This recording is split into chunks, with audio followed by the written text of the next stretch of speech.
నమస్తే. మనం పార్లమెంట్ స్థానాలకు సంబంధించి కొన్ని వీడియోస్ చేస్తున్నాం.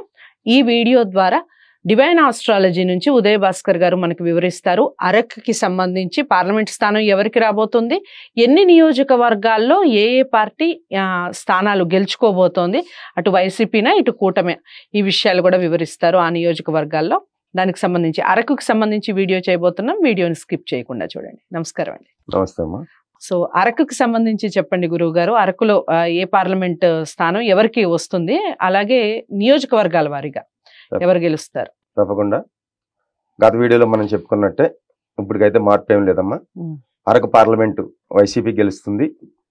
అది 50,000 నుంచి 1,00,000 మెజార్టీ మధ్యలో ఉంటుంది. 50,000 పైన 1,00,000 లోపు పార్లమెంట్కి.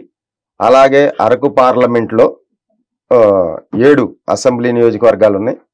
ఆ 7లో అరకు వ్యాలీ ఇది ఎస్టీ అసెంబ్లీ నియోజకవర్గం. ఇందులో వైసీపీకి 12,000 ఓట్ల మెజార్టీ వచ్చే అవకాశం ఉంది. ఇంకా రెండోది పాడేరు ఎస్టీ నియోజకవర్గం. ఇక్కడ కూడా వైసీపీకే 14,000 పైన మెజార్టీ వచ్చే అవకాశాలు ఉన్నాయి. అలాగే పాలకొండ కూడా ఎస్టీ, ఇక్కడ కూడా వైసీపీకి 6,000 పైన మెజార్టీ వచ్చే అవకాశాలు ఉన్నాయి. అలాగే సాలూరు ఇది ఎస్టీ నియోజకవర్గం. ఇక్కడ సాలూరులో కూడా 9,000 ఓట్ల పైన మెజార్టీతో వైసీపీ పార్టీ గెలిచే అవకాశాలు ఎక్కువగా ఉన్నాయి. అలాగే కురుపాం ఇది కూడా ఎస్టీ కాన్స్టిట్యున్సీ. ఈ కురుపాంలో కూడా వైసీపీకి 12,500 ఓట్లతో మెజార్టీతో గెలిచే అవకాశాలు ఎక్కువగా ఉన్నాయి. Rampachodavaram ST constituency. ఇది రంపచోడవరంలో కూడా వైసీపీ పార్టీ 7,000 పైగా ఓట్లతో గెలిచే అవకాశాలు ఉన్నాయి. అలాగే పార్వతీపురం ఇది ఒకటే ఎస్సీ.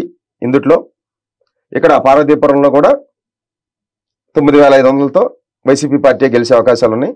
గతంలో మనం చెప్పిన వీడియోలో ఏదైతే 7 వైసీపీ గెలుతుందని చెప్పామో, ఈ వీడియోలో మెజార్టీలు ఎంతతో గెలవచ్చు అనేది ఇచ్చాము. సో రేపు రిజల్ట్ వచ్చాక తెలిసిద్ది మనం చెప్పింది ఏమైంది అనేది. సో అరకులో ఒకటి కూడా కూటమికి ఒకటే వచ్చి కూడా అవకాశాలు లేదమ్మా. మన దీని ప్రకారం, మన ఆస్ట్రాలజీ ప్రకారం ప్రేక్షకులందరూ క్షమించండి, ఏమనుకోవద్దు. మాకు తెలిసిన జ్యోతిష పరిజ్ఞానం చెప్తున్నాం అంతే తప్ప మా ఇక్కడ జగన్మోహన్ రెడ్డి గారు డబ్బులు ఇచ్చి కూర్చోబెట్టి చెప్పించేది లేదు, చంద్రబాబు నాయుడు గారు చెప్పించేది లేదు, లేదా పవన్ కళ్యాణ్ చెప్పించేది లేదు, ఆఖరికి మీ ఛానల్ వారు కూడా డబ్బులు ఇచ్చేది లేదు, మేము తీసుకునేది లేదు, మేము ఇచ్చేది లేదు. ఇది మాత్రం వాస్తవం, ప్రేక్షకులు గమనించాలి. పెయిడ్ ఆర్టిస్టులు అనుకోవద్దండి. ఇక్కడ భాస్కర్ రెడ్డి మాత్రం పెయిడ్ ఆర్టిస్ట్ కాదు. సో శ్రీకాకుళం జిల్లాకి సంబంధించి పార్లమెంటు స్థానానికి సంబంధించి ఎవరు గెలిచే అవకాశం ఉంది, అలాగే శ్రీకాకుళంలో ఉన్నటువంటి నియోజకవర్గాల వారీగా ఎమ్మెల్యే స్థానాలు ఏ ఏ పార్టీకి వచ్చే అవకాశాలు ఉన్నాయి చెప్పండి. తప్పకుండా అండి.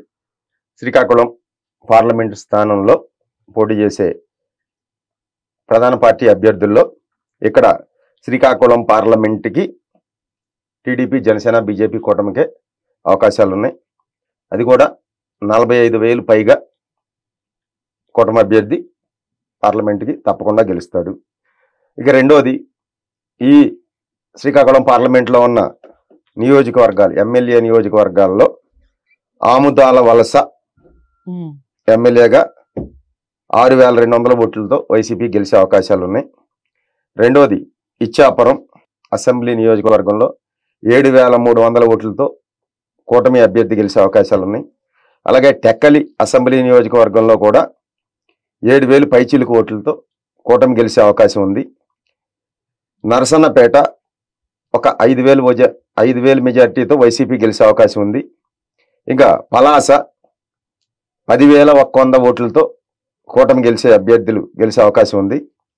రెండోది పాతపట్నం 7,150 ఓట్లతో కూటమి అభ్యర్థి గెలిచే అవకాశం ఉంది.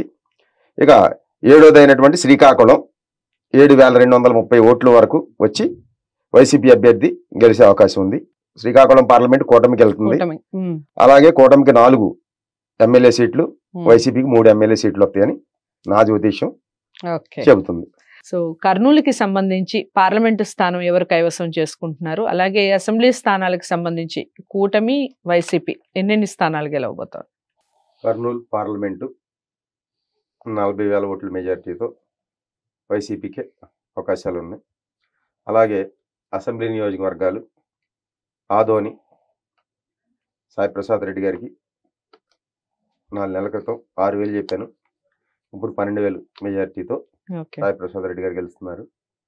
సో ఆలూరు వైసీపీ 6,000 ఓట్ల మెజార్టీతో గెలిచే అవకాశాలు ఉన్నాయి. తర్వాత ఎమ్మిగనూరు వైసీపీకే 6,500 ఓట్ల మెజార్టీతో అవకాశాలు ఉన్నాయి. కర్నూలు కూటమి అభ్యర్థి 9,000 ఓట్లు పైచిలుకుతో కూటమి అభ్యర్థి గెలుస్తాడు. కొడుమూరు ఎస్సీ కూటమి అభ్యర్థి 4,000 ఓట్లు పైచిలుకుతో గెలిచే అవకాశాలు ఉన్నాయి. పత్తికొండ వైసీపీకి 5,000 ఓట్లు మెజారిటీతో గెలిచే అవకాశాలు ఉన్నాయి. మంత్రాలయం బాలనాగిరెడ్డి గారు 4 నెలల క్రితం 10,000 అని చెప్పాను. ఇప్పుడు వైసీపీ మెజారిటీ 16,000తో ఆయన గెలిచే అవకాశాలు ఉన్నాయి. ఇక్కడ వైసీపీకి 5, కూటమి 2. టోటల్గా కర్నూలు పార్లమెంట్ 40,000 మెజార్టీతో వైసీపీ గెలిచే అవకాశాలు. ఓకే, సో విజయనగరానికి సంబంధించి చెప్పండి. పార్లమెంట్ స్థానం ఎవరు కైవసం చేసుకునే అవకాశం ఉంది? అలాగే ఆ నియోజకవర్గాల వారీగా ఎన్ని ఎమ్మెల్యే స్థానాలు ఎవరెవరికి వచ్చే అవకాశాలు ఉన్నాయి? గత వీడియోలో చెప్పుకున్నట్టే విజయనగరం పార్లమెంటు ఎవరు గెలుస్తారంటే, ఇక్కడ విజయనగరం పార్లమెంట్లో వైసీపీ 25,000 ఓట్లు మెజార్టీతో పార్లమెంటు విజయనగరాన్ని వైసీపీ కైవసం చేసుకుంటుంది. అలాగే విజయనగరం పార్లమెంట్లో ఉన్నటువంటి 7 నియోజకవర్గాల్లో అసెంబ్లీలో ఎవరెవరు గెలుస్తారు, ఎంత మెజారిటీతో గెలిచే అవకాశాలు ఉన్నాయి అనేది ఇప్పుడు మనం చూసుకుందాం. ఇక్కడ ఎచ్చర్ల అసెంబ్లీ నియోజకవర్గంలో ఒక 2,000 ఓట్ల మెజారిటీతో వైసీపీకే అవకాశాలు ఉన్నాయి. అలాగే రాజాం ఎస్సీ కాన్స్టిట్యున్సీ ఇక్కడ కూడా 4,700 మెజారిటీతో వైసీపీకే అవకాశాలు ఉన్నాయి. ఇంకా మూడోది బొబ్బిలి నియోజకవర్గంలో కూటమి అభ్యర్థికే 11,000 ఓట్లు పైగా కూటమి అభ్యర్థి గెలుస్తాడు బొబ్బిలి నియోజకవర్గం. 4వది చీపురుపల్లి కూడా కూటమి అభ్యర్థి 3,000 ఓట్లతో పైగా మెజారిటీతో కూటమి అభ్యర్థి గెలుస్తాడు. ఇంకా 5వది గజపతి నగరంలో కూడా 2,300 ఓట్లతో వైసీపీకి గెలిచే అవకాశాలు ఉన్నాయి.